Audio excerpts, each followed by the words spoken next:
Sustentabilidade é proteger o que já existe de bom, o nosso planeta. Mas você tem feito a sua parte para preservá-lo? Todos nós temos a responsabilidade de preservar o meio ambiente, pois o planeta é meu, é seu, é de todos nós. E o que você tem feito para protegê-lo? É justamente para lembrar que é papel de todo mundo preservar o meio ambiente que está no ar mais um episódio do podcast Geração Sustentável. Eu sou a Carol Schoenberger e aqui discuto sobre temas importantes ligados à sustentabilidade, para trazer mais consciência e sensibilização ambiental a todos os que nos ouvem, pois somente juntos poderemos tornar o planeta um lugar melhor. O podcast Geração Sustentável tem foco em apresentar informações sobre ESG, sigla em inglês, que trata dos aspectos ambiental, social e de governança, que podem ser aplicados no nosso dia a dia e também nas empresas.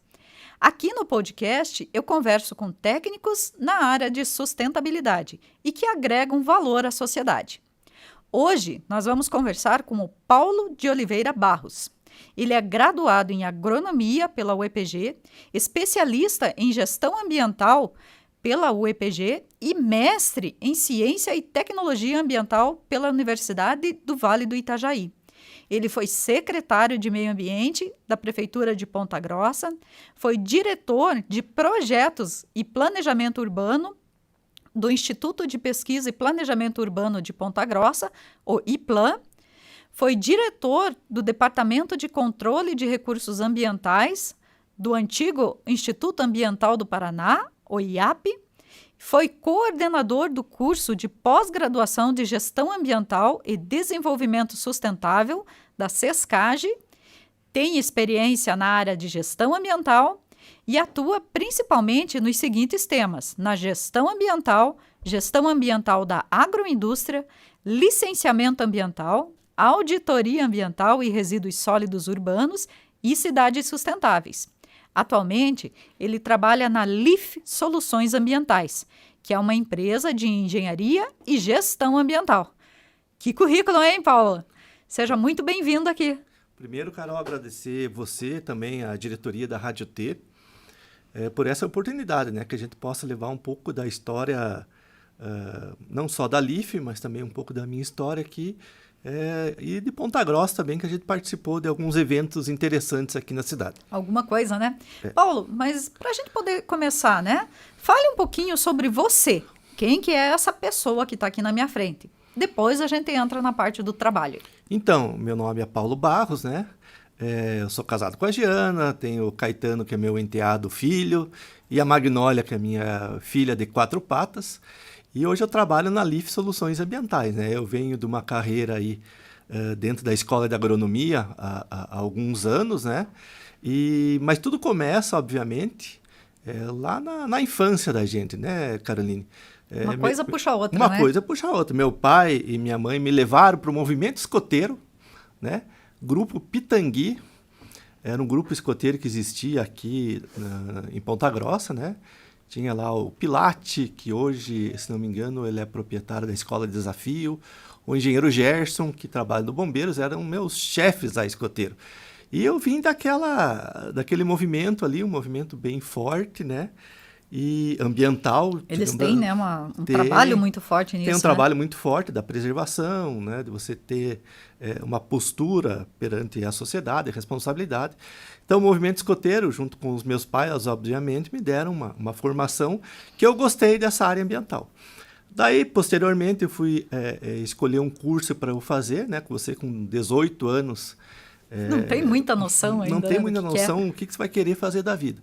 E entre engenharia civil e engenharia agronômica, eu optei, né, por fazer agronomia aqui no EPG. Inclusive, esse ano estamos fazendo 30 anos de formado. Que tal? Meus parabéns. 30 anos de formado, né? E encontra a turma? Vai ter um encontro na turma agora, no meio do ano, né?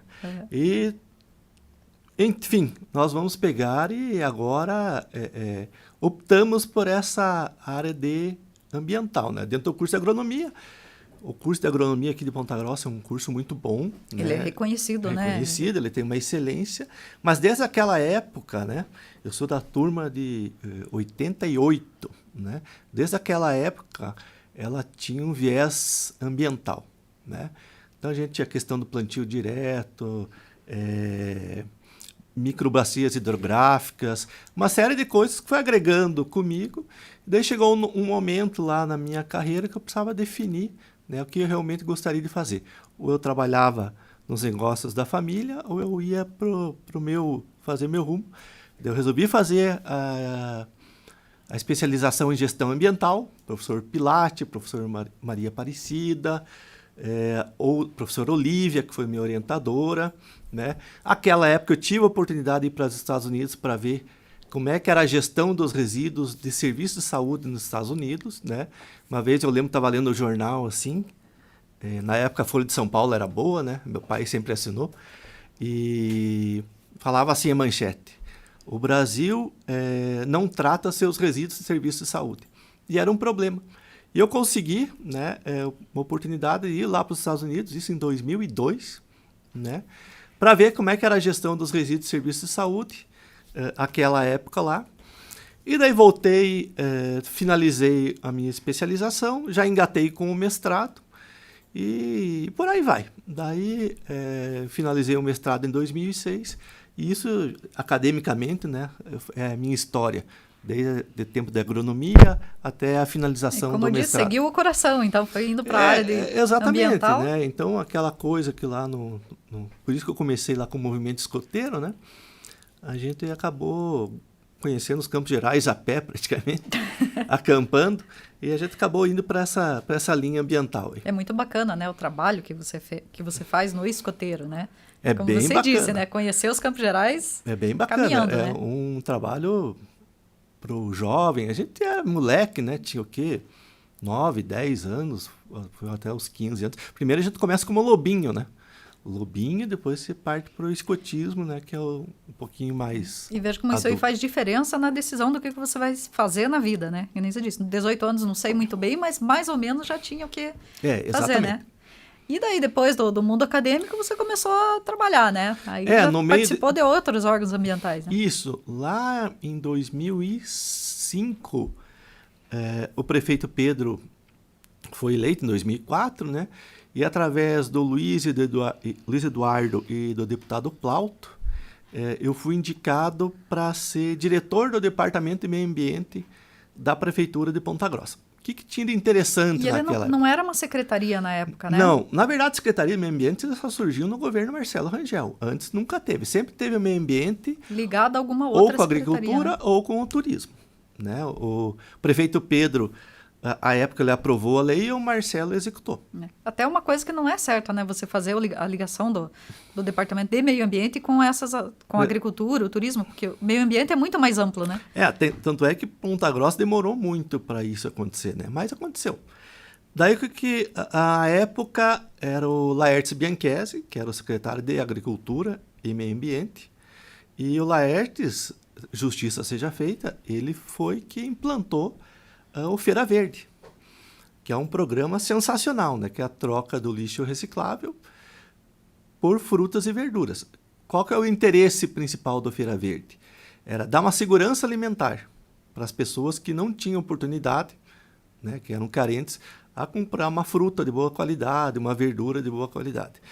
E, para nós, ambientalmente falando, era muito bom, porque deixava-se de jogar o lixo reciclável nos fundos de vale, e ele retornava para o sistema de troca e, consequentemente, ia para associações de catadores, que naquela época foram criadas associações de catadores, né? Fecha um ciclo aí, né? E até hoje existe, né, o projeto. Exatamente. O Feira Verde ele é um programa tão bom, né, que ele passou governo por governo, ele continua aí, expandindo para algumas outras áreas aí, né? A troca, acho que inclusive hoje trocam por Vale Gás, né?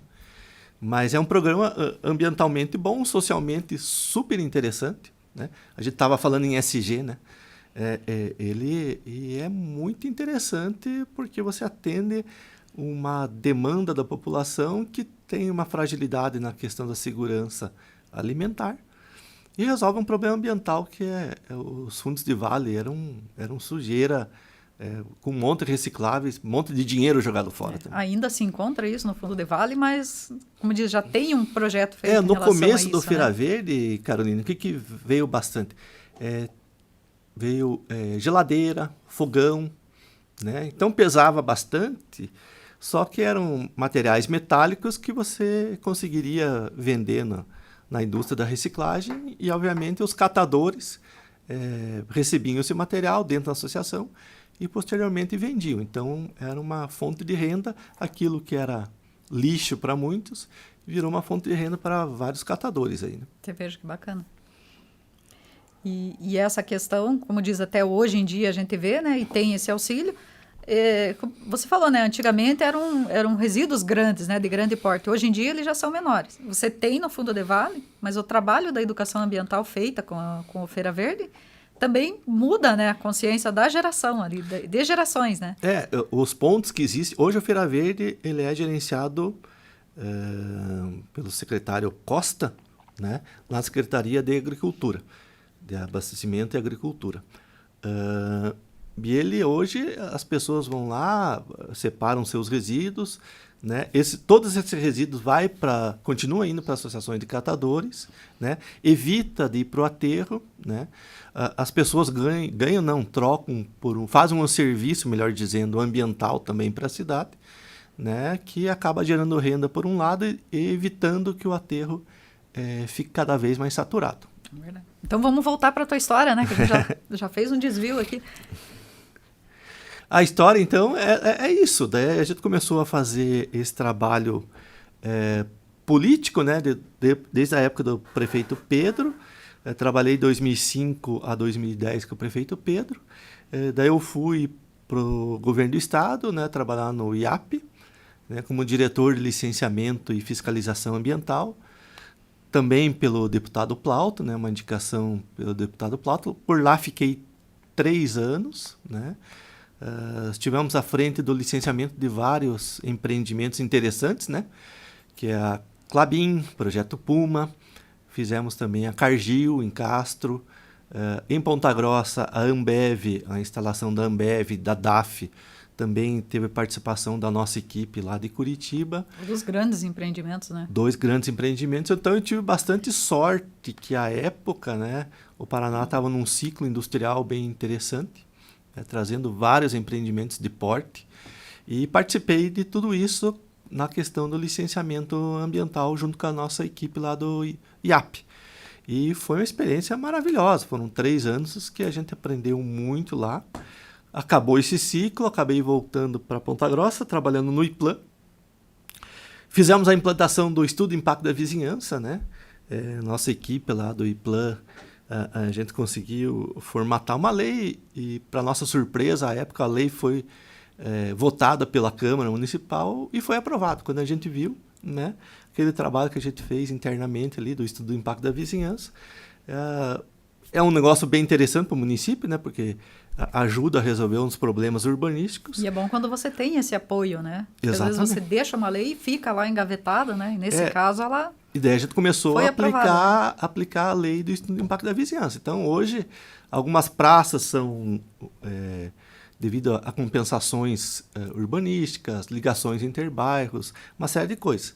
E, posteriormente, né, daí o prefeito Marcelo me convidou, na sua reeleição, para assumir a Secretaria do Meio Ambiente. E daí tivemos um desafio bastante grande, da qual você participou também, que foi o encerramento do Botucara. Na época do conselho, né? E me conte uma coisa, Paulo, com toda essa tua história aí, eu sei que agora você está trabalhando na parte de consultoria ambiental, né? Depois da prefeitura ali, né? Tem algum case interessante para contar para a gente ou da época da prefeitura, ou da tua época de trabalho mesmo aí, desse histórico que você tem? Então, além da parte da consultoria, né? Como você falou, depois que eu parou esse ciclo meu político, né, em 2020, eu reativei uma empresa, que é a LIF, né, e hoje a gente trabalha, e daí mistura um pouco da minha experiência com a experiência da LIF, né? Sempre tem o histórico assim. Porque então a LIF lá hoje a gente trabalha com consultores independentes, né? Tem o Marcelo, tem o Peterson, que trabalha com a gente, mais um ou outro, e a gente faz um trabalho voltado, obviamente, à experiência não só de mim, mas também do restante da equipe. E um dos casos mais interessantes, sem dúvida, foi o Botuquara, né? Lá em 2005, o Botuquara ele já estava com essa capacidade de recebimento. Só para colocar o pessoal, explicar o que é o Botuquara, né? Senão, que nem diz. O pessoal que vive na cidade de Ponta Grossa sabe o que é. Quem não Perfeito, tá, né? Exatamente. Então, o aterro do Botuquara era um antigo lixão que ele iniciou... No município aqui, né? No município aqui de Ponta Grossa, que ele iniciou suas atividades no final dos anos 60. Então, no final dos anos 60, o lixo ele era jogado num determinado ponto de cidade, que é chamado buraco quente, né? Mas o lixo mudou suas características, era muito mais orgânico nos anos 60 e começou a vir um material inorgânico e recicláveis a partir de então. Daí eles fizeram um erro histórico, né, que foi colocar num terreno público onde tinha uma antiga caixa d'água, né, onde a água vinha do manancial do Botuquara, era bombeado até esse ponto alto, que é o aterro do Botuquara, e ele vinha por gravidade para ser distribuído pela cidade. Então eles tiveram um erro aí, né? Eu até vou te contar uma história. Oi. O meu avô trabalhava naquela região, naquela caixa d'água. Aquela caixa Então d'água. era ele que cuidava dessa parte da coleta da água do Rio Botuquara, do Rio Verde, para encaminhamento. Eu não sabia disso aqui, bem interessante. E daí esse erro histórico tinha aquele terreno vazio lá, disponível, começaram a colocar lixo lá. Então no final dos anos 60, onde era um lugar que vinha uma água limpa, né? E o tratamento era bem simplificado naquela época. Poderia ser um ponto turístico da cidade exato, hoje, o né? tratamento era simplificado porque a água era limpa, né? E resolveram colocar o lixo lá. E essa história, por anos e anos, foi colocado lixo lá. E a quantidade de lixo foi aumentando. A céu aberto, né? Na época do prefeito Pedro, era 150 toneladas por dia. Quando eu saí da prefeitura, já estava em 270. Tinha dia, segunda-feira, por exemplo, chegava a 350, 400 toneladas. Toneladas dia. Dia, né? Então, o que aconteceu? Tinha aquele lixão, era um lixão a céu aberto, tinha catador, tinha uma situação bastante grave lá. Em 2005, o prefeito Pedro começou a levar a coisa um pouco mais a sério, né? Ele chamou o Laertes consequentemente me chamou, e ele falou, agora vocês vão cuidar do Botuquara. E então, em 2005, a gente começou a trabalhar para fazer algumas adequações no Botuquara. Deixa eu ser justo aqui também.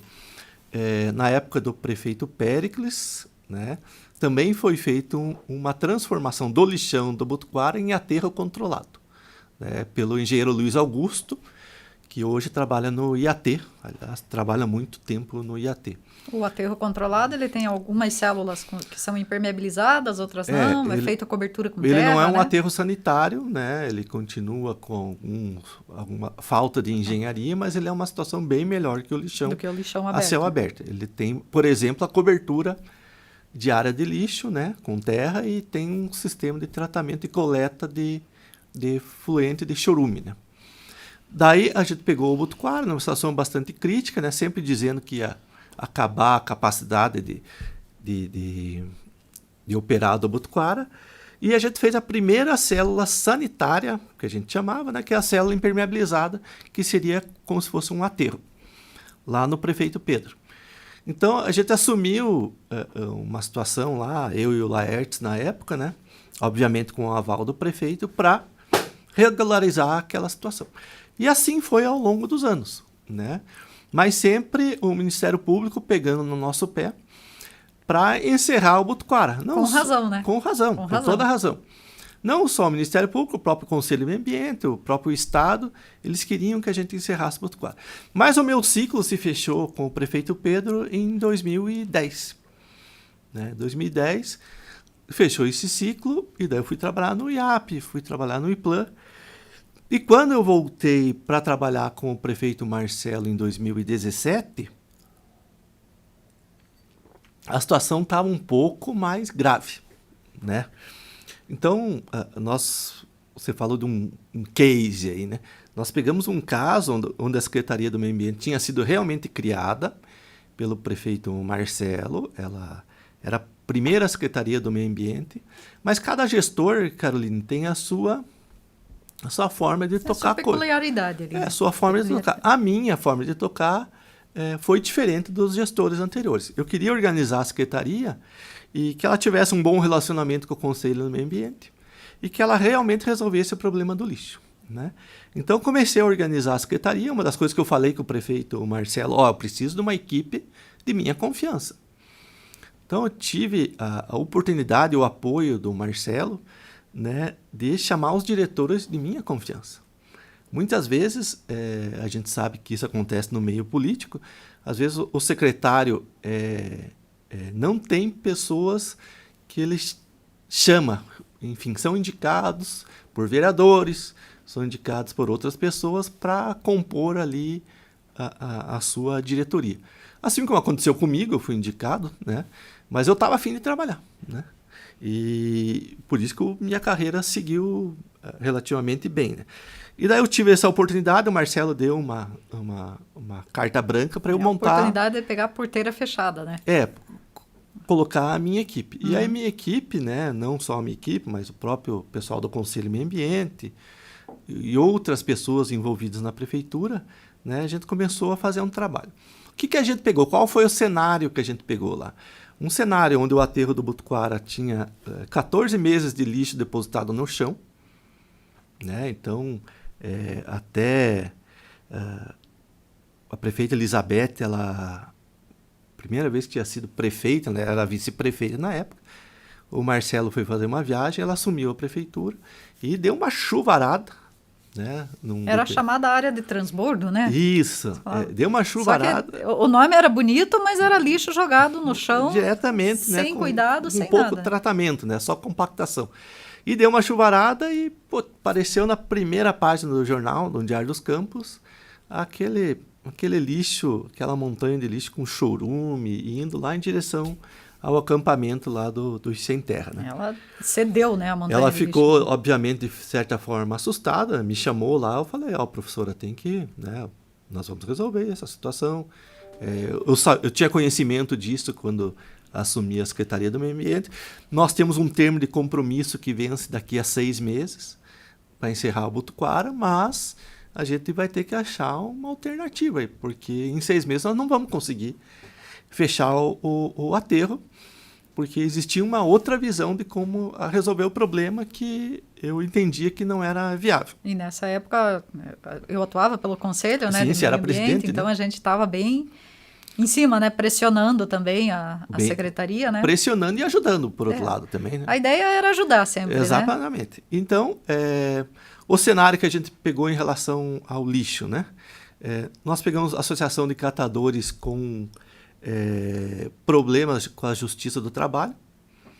Nós pegamos um sistema que não estava legal, a concessionária ela é mandada, né? A concessionária ela é mandada e ela não estava legal, o jeito que mandava a concessionária fazer o serviço não estava bom. Outras associações de catadores tinham ratos, tinham... Era uma judiação. Era uma judiação. Tinha, a cena que você não via tinha ali um trabalho legal de apoio a eles. E o Botuquara, obviamente, com aqueles 14 meses de lixo no chão, na área de transbordo. E o pior, né, nós com 6 meses para fechar o Botuquara com um termo de compromisso assinado com o Ministério Público. Agora pensa, 14 meses com 250 toneladas dia. Exatamente. Para ter uma noção do tamanho da montanha que tinha ali, né? Então tinha muito lixo lá. Então a primeira coisa que nós fizemos, né, diante daquela experiência que eu tive lá no IAP, em outros anos também de prefeitura, vamos ter que terceirizar isso aí. Terceirizar, porque não vai dar tempo hábil da gente fazer um processo de licenciamento para um aterro público. Então, uma das nossas brigas dentro do conselho, né, que alguns conselheiros queriam um aterro público e a gente queria terceirizar isso aí, porque não havia tempo. E a gente sabia muito complicado, né? A viabilidade que estava acontecendo na região. Ser construído, né? Exatamente. Não ia dar tempo. Não dá tempo. Não dá tempo. Hoje, dentro do IAP, um processo de licenciamento de um aterro é de 5, 6 anos, né, para ele receber a LO. Isso se não der nenhuma polêmica, né? E isso quando você está falando numa empresa privada. Empresa privada. Porque o público sempre tem uma Uma burocracia maior, né? Alguma coisa até você entrar com a documentação, tudo, né? Não, imagine você, Carolina, a gente... vamos fazer, então, um aterro público. Eu tenho que licitar A área, que não uma tinha área. empresa para fazer o EIA-RIMA, que demora 1 ano para fazer o EIA-RIMA. O EIA-RIMA tem que ser analisado pelo IAP. Posteriormente, ele tem que passar por audiência pública, para daí depois dar uma LP, se não tiver nenhum problema. E dentro desse EIA-RIMA, obviamente, a prefeitura vai indicar áreas privadas. E as áreas privadas, com certeza, vão entrar com ações contra a prefeitura. Então, é quase que impossível em 6 meses. É impossível em 6 meses não tem como. você resolver esse problema. E é quase que impossível em 4 anos você fazer um processo até você chegar numa LO. E um destaque, como você falou, né? O aterro do Botuquara, a região do aterro ali não poderia ser aproveitada. Não, porque era uma área estava pública, era uma área era frágil, né? Tem uma fragilidade ali que os geólogos apontam, né? Principalmente para a questão de aterro, né? Então, não era um local que a gente queria. E o prefeito queria, na época, encerrar esse problema aí, que já estava na segunda gestão dele. Enfim, como é que a gente resolveu, né, Caroline? Em relação aos catadores, começamos a dar um apoio maior, né? Porque a gente imaginava o seguinte, quanto mais apoio para os catadores, menos lixo vai para o aterro. Então, a gente começou a novos imóveis para locação, para eles sair daquele meio da ratarada, né? Começamos a dar equipamento de proteção individual, começamos a comprar equipamentos para eles trabalharem com uma melhor segurança, um apoio maior, por exemplo, na questão de vidro, né? Vidro, a gente tinha um cálculo lá que a gente gastava R$150 mil por mês para esse vidro ser depositado no aterro. Como é que a gente chegou nessa conta? Tem um percentual de vidro lá que vai para o lixo, né? Daí a gente calculou lá e dava 150, 170 mil reais por mês. Se a gente tirasse esse vidro do aterro e colocasse na coleta seletiva, ele daria um lucro de 50 mil reais. Mas a gente precisava achar um parceiro que pagasse um bom preço pelo vidro para os catadores. Fizemos isso, esse tipo de ação a gente acabou fazendo. Então, com os catadores, a gente tinha lá uma ação trabalhista. Um fato interessante, também dá um parênteses. Tinha um projeto de lei, uma lei dentro da prefeitura, e essa lei que nos levou até o Ministério do Trabalho, que o catador ele tinha a renda mínima. A renda mínima era o salário mínimo. Então, se o catador produzisse para ganhar R$700, ele ganharia mais, na época, né, mais R$400 para chegar no R$1.100.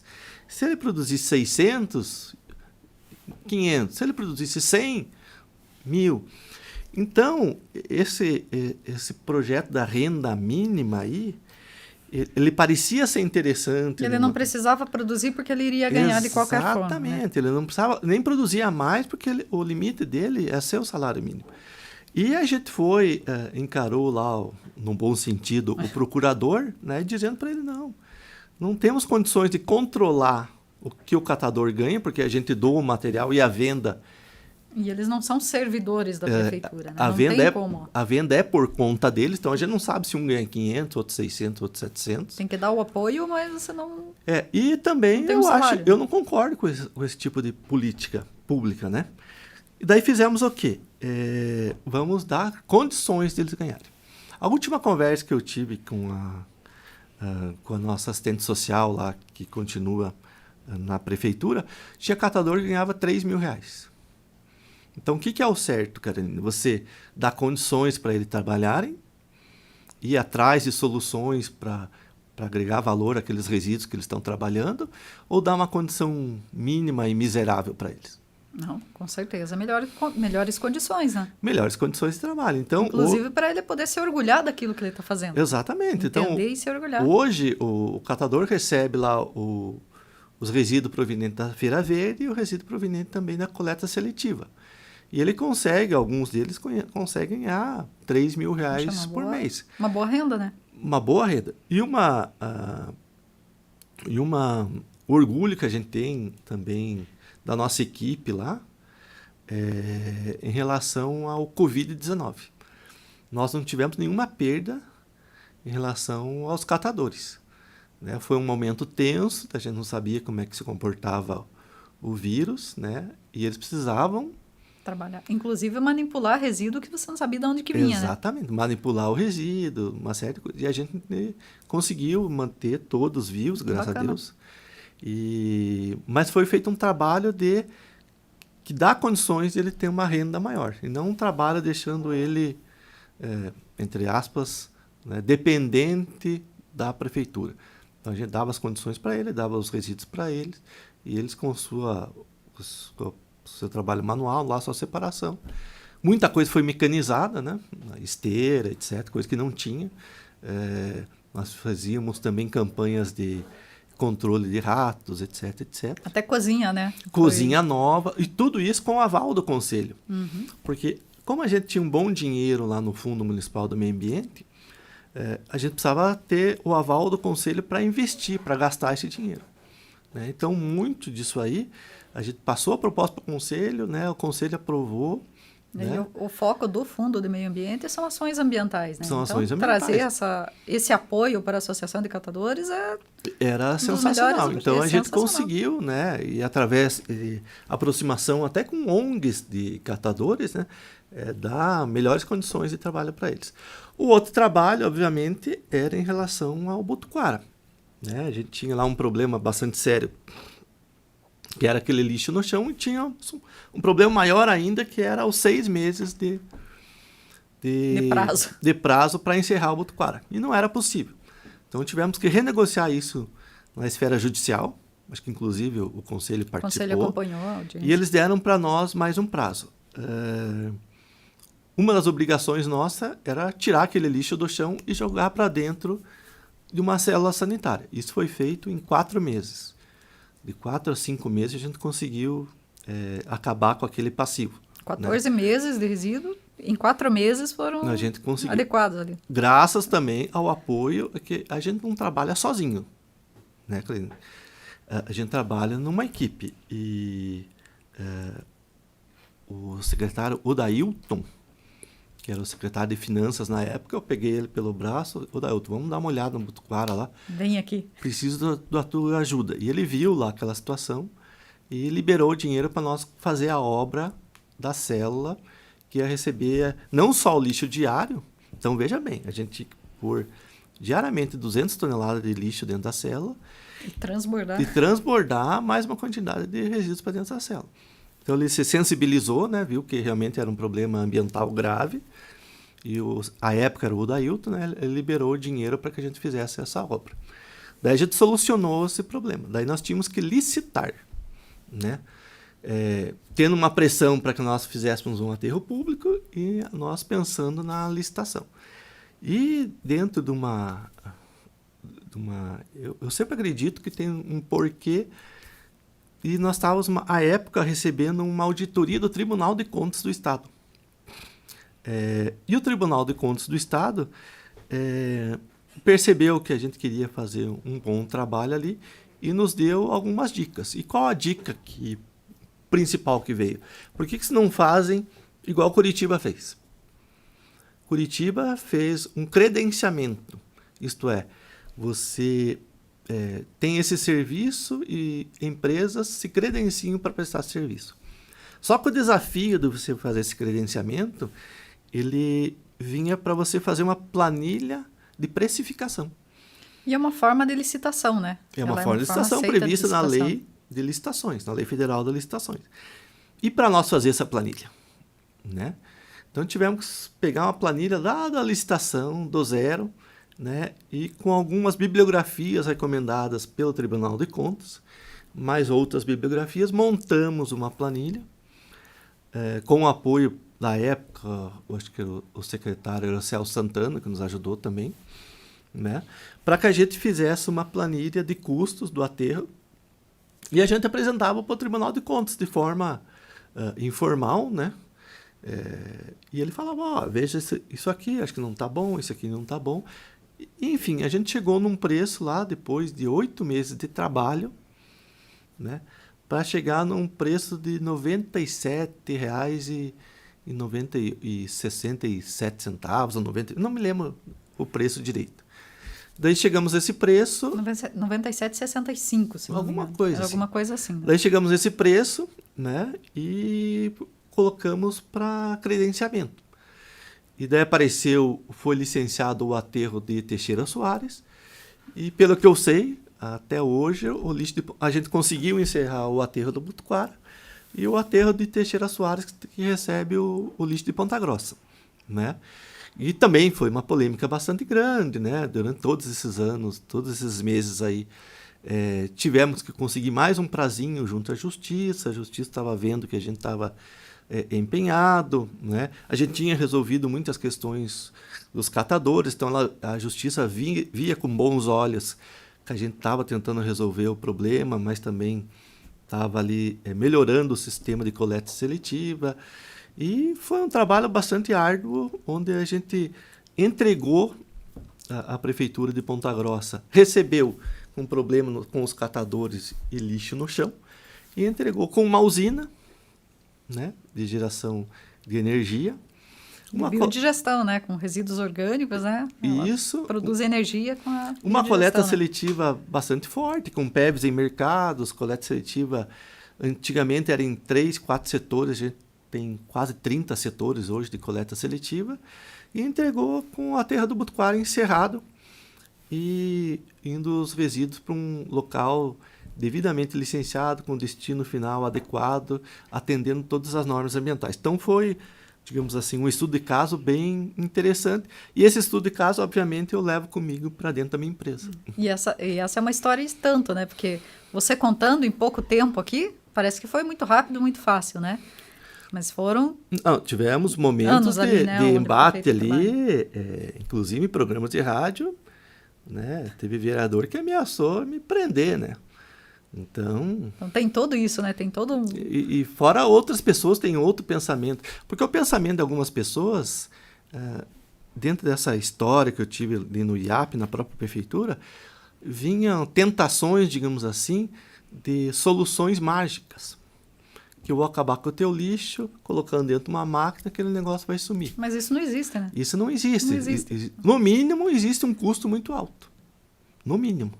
Existe um custo muito alto para você fazer isso aí. Né? Então, eu tive a oportunidade de fazer algumas viagens para fora do país, né? Ver como funcionava isso, realmente funciona, mas o custo e a quantidade de lixo para tornar isso viável economicamente era muito grande. É como a gente sempre comentava, né? Eu acho que o primeiro momento é você conseguir dar uma solução para aquele resíduo que é produzido todo dia. Hoje seria uma questão de aterro. Depois você começa a pensar, num segundo momento, essas outras... Exatamente. Foi mais ou menos empreendimentos, essas outras atividades. Foi mais ou menos o que aconteceu aqui. O que a gente tinha também? A gente tinha obrigação da Política Nacional dos Resíduos Sólidos. É você reduzir a quantidade de resíduos recicláveis, orgânicos, e, teoricamente, só o rejeito, num futuro, mandar para aterro. Os recicláveis, ele tinha uma coleta seletiva bacana, funcionando. Os orgânicos, a gente não tinha nada ainda.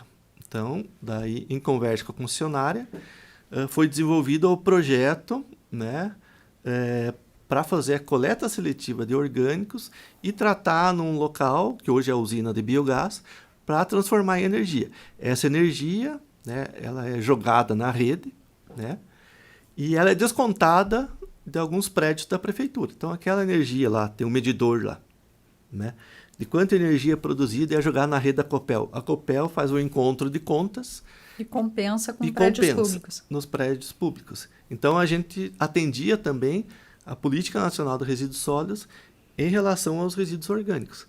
Então, obviamente, Caroline, isso nada foi feito sozinho. Foi uma série de ações que deu certo. Acho que a gente sempre brincava, o prefeito Marcelo tem uma estrela boa, assim que o prefeito Pedro também tinha, né, que Deus o tenha.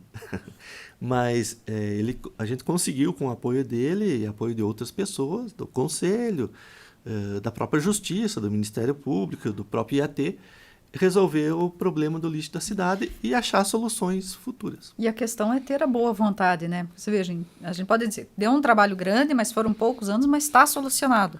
Foi um problema que que tinha um início, teve um início, um meio e um fim. Então, esse trabalho foi facilitado pela minha equipe de diretores, né? Então, eu e o Ricardo, por exemplo, né, a gente podia, que era o meu diretor administrativo, a gente podia focar muito na questão do lixo e os demais diretores tocavam muito bem as suas diretorias. Porque na época que a gente fez a secretaria moldada do nosso jeito, né, a gente trouxe também o sistema do IAP, que é o SGA. Né? E tinha todo um sistema, né? Como você Tinha disse, todo não sistema, tava, mas eu tinha ali, não era 100% a eu solução tinha ali do a aterro, né? engenheira Bernadette, que me ajudava bastante. Tem o Rony, que fez um trabalho também de tecnologia de informação. Tinha o próprio secretário hoje, o André Pitella, que era meu diretor na época do licenciamento. Tinha o Marcelo, eu tinha uma equipe, internamente eu tinha uma equipe muito boa também, né? Se eu falar o nome de todo mundo aqui, né? Isabel, Andréia, a Elisângela, uma equipe aqui que trabalhou, Elias, o Nelson, uma equipe que trabalhou... E uma equipe muito dedicada, né? Exatamente. Então, se resolveu o problema do lixo, porque tinha outras pessoas dentro da secretaria resolvendo outros problemas. E com competência. Isso é muito bacana, né? Isso foi muito bom. Como diz, nunca a gente faz um trabalho sozinho, né? Exatamente. Aí, como você disse, né? A gente estava falando dessa questão de fazer a destinação ali num aterro, tudo mais, ou não usar, né, especificamente, ou, por exemplo, uma usina de queima de todo tipo de resíduo.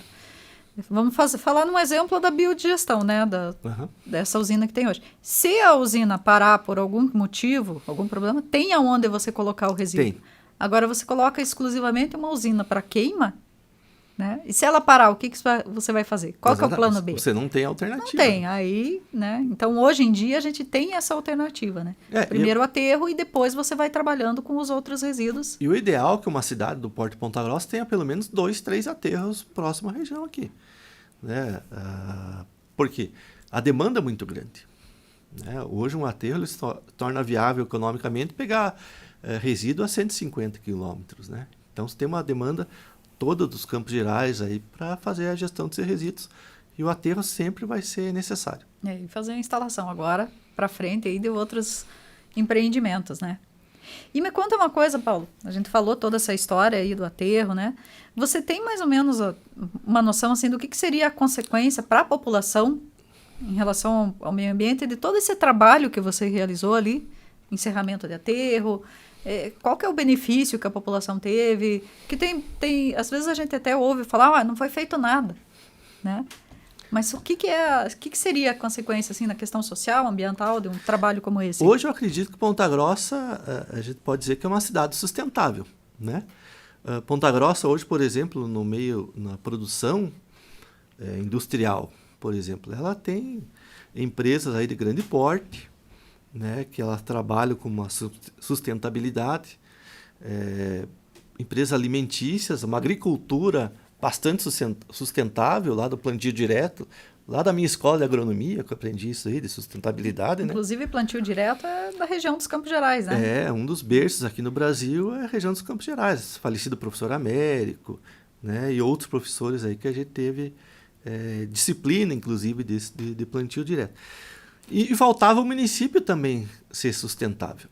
Então, apesar de Ponta Grossa, a gente chegou a ser 7º lugar no Brasil em termos de saneamento, água e esgoto, a questão do lixo ainda estava muito atrasada, muito atrasada. E a gente conseguiu hoje não só deixar toda essa questão de saneamento, água, esgoto e resíduos sólidos em dia, né? Então, Ponta Grossa é uma cidade sustentável, né? Ela tem empresa sustentável, tem agricultura, o setor primário é sustentável, o setor secundário é sustentável, o setor público é sustentável em termos ambientais, então isso atrai muito investimento. Né? Então você não é uma cidade suja, ela tem lá o programa Feira Verde que deixa os bairros limpos, a limpeza aqui de ruas que trabalho de limpeza urbana, né? O trabalho de limpeza urbana, né? Então a Secretaria do Meio Ambiente que fiscaliza, né? É uma cidade tem pouca arborização, mas também era característica nossa da cidade. Mas foram plantadas, por exemplo, 11 mil mudas pela equipe da Elisângela e da Isabel. Né? num período aí de 4 anos. Então a cidade mudou um pouco o perfil, né? A gente conseguiu cuidar mais da cidade. A prefeita Elizabeth mantém essa linha, né? E com certeza acho que o legado dessa equipe toda, né? Todas as pessoas que eu citei aí, foi deixar a cidade numa condição hoje de ela não ter problema ambiental grave. Nós tínhamos na época do Butuquara, hoje não.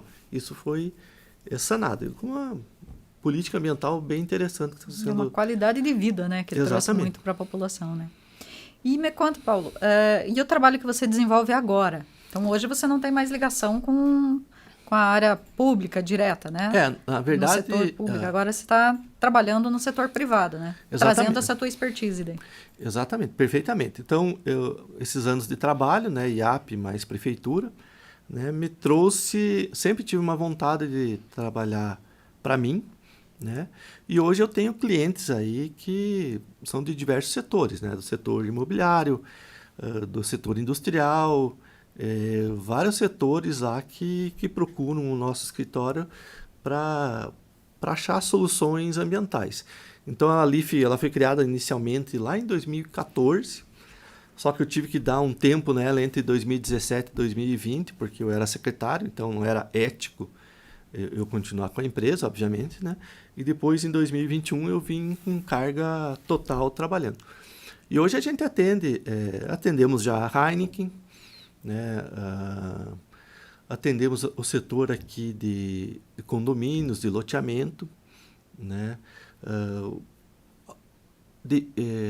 O setor agroindustrial também, algumas cooperativas, revendas de defensivo agrícola, né? A gente faz auditorias também, então quando uma pessoa quer fazer um negócio, será que compra aquele imóvel que antigamente era uma atividade potencialmente poluidora ou não? A gente vai lá, faz um diagnóstico, um trabalho, apresenta um relatório e a pessoa decide ou não comprar o imóvel, sabendo já do passivo ambiental.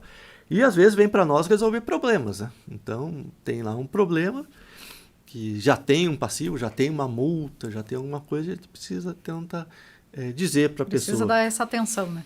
Dizer para a pessoa, nós temos um regramento aqui, a gente tem que seguir esse regramento, infelizmente ou felizmente você vai ter que recuperar essa área degradada, pagar a multa, e mágica a gente não consegue fazer. A gente consegue fazer o que está escrito na lei. Mas a LIF é uma empresa que está aí há pouco tempo no mercado, efetivamente, né?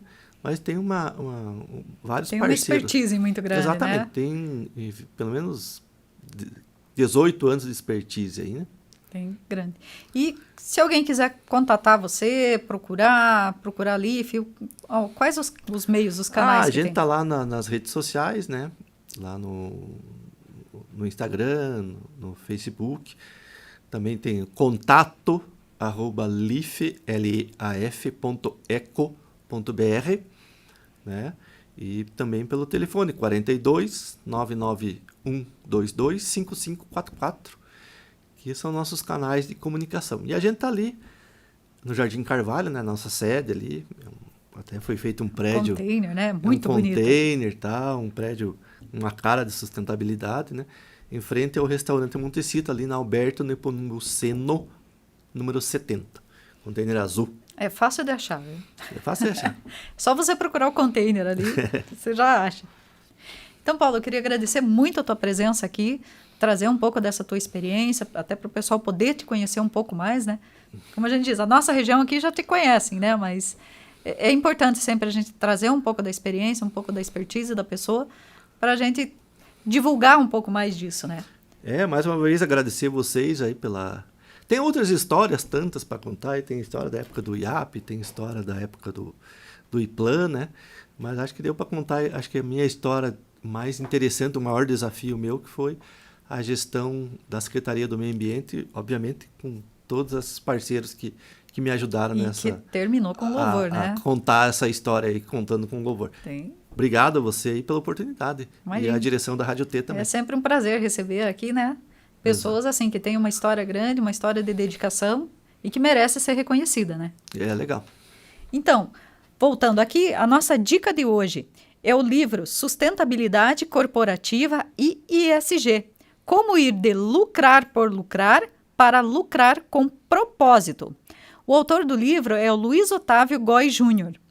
Neste livro, além do intuito de mostrar que lucrar por lucrar não é mais uma metodologia eficiente para as organizações modernas, há também, em conjunto com esse questionamento, uma solução, que é o direcionamento da busca por parte das instituições de lucrar com propósito positivo, onde o resultado econômico permanece na base, porém somado a questões ambientais, sociais e de governança, trazendo boas práticas para as instituições que desejam permanecer fortes durante as próximas crises que ocorrerão, e ainda para que sirvam de exemplo para uma migração cultural da sociedade como um todo. Os podcasts de sustentabilidade são uma excelente maneira de aprender sobre práticas ecológicas, descobrir soluções para problemas ambientais e se inspirar para agir em prol do planeta. Com convidados especialistas no assunto que oferecem insights valiosos sobre como viver de forma mais sustentável, as conversas podem ser extremamente inspiradoras e motivadoras para quem deseja fazer a diferença no mundo. Proteger o meio ambiente é a nossa obrigação diária e cada um deve fazer a sua parte. Com essas dicas, termino esse episódio. Espero que você tenha gostado e até a próxima semana. E não esqueçam de seguir a gente nas redes sociais da Rádio T. Um abraço, pessoal. Até a próxima.